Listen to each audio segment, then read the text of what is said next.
یہ بات غلط ہے۔ ایک عورت کے پاس ڈھیروں باتیں ہوتی ہیں کرنے کے لیے۔ اگر کوئی کہے کہ میری عورت مجھ سے باتیں نہیں کرتی، میری بیوی باتیں نہیں کرتی، اس کے پاس تو کہنے کو کچھ نہیں ہوتا، تو میری یہ بات سمجھ لو کہ عورت کے پاس ڈھیروں باتیں ہوتی ہیں اپنے محرم سے کرنے کے لیے، لیکن یہاں پہ پوائنٹ یہ ہے کہ اس کے محرم نے ایک ایسا ماحول اس کو دیا ہو کہ وہ بلا جھجک اس سے ہر بات کر سکے۔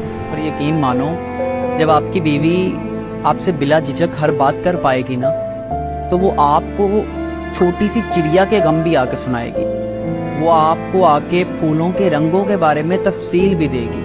لیکن جیسے جیسے مرد کی توجہ کم ہوتی ہے نا، ویسے ویسے عورت خاموش ہوتی جاتی ہے۔ سٹارٹنگ میں مرد سمجھتا ہے کہ یہ کوئی سکون مل رہا ہے اسے، کہ وہ ساری باتیں جو اس نے آپ کے ساتھ کرنی تھی وہ کسی نہ کسی کونے میں دفن ہو چکی ہے۔ شوہر کو اس وقت محسوس نہیں ہوتا کہ اس کی بیوی خاموش ہو رہی ہے، اسے لگتا ہے کہ یہ اس کی زندگی میں سکون کا باعث ہے۔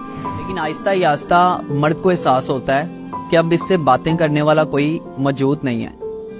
اب اس کا دل کرتا ہے کہ اس سے کوئی ڈھیروں باتیں کرے، لیکن اس پار کچھ موجود ہی نہیں ہوتا سوائے خاموشی کے۔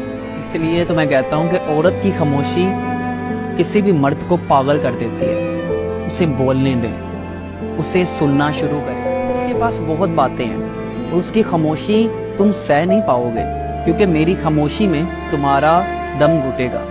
میں نہیں چاہتی کہ تم ذہنی مریض بن جاؤ، اس لیے مجھے کھل کے بولنے دو۔ میں تم سے دنیا جہاں کی باتیں کروں گی، ہر معاملے پہ تم سے رائے لے کر چلوں گی، بس مجھے تم سے تمہاری توجہ اور محبت چاہیے۔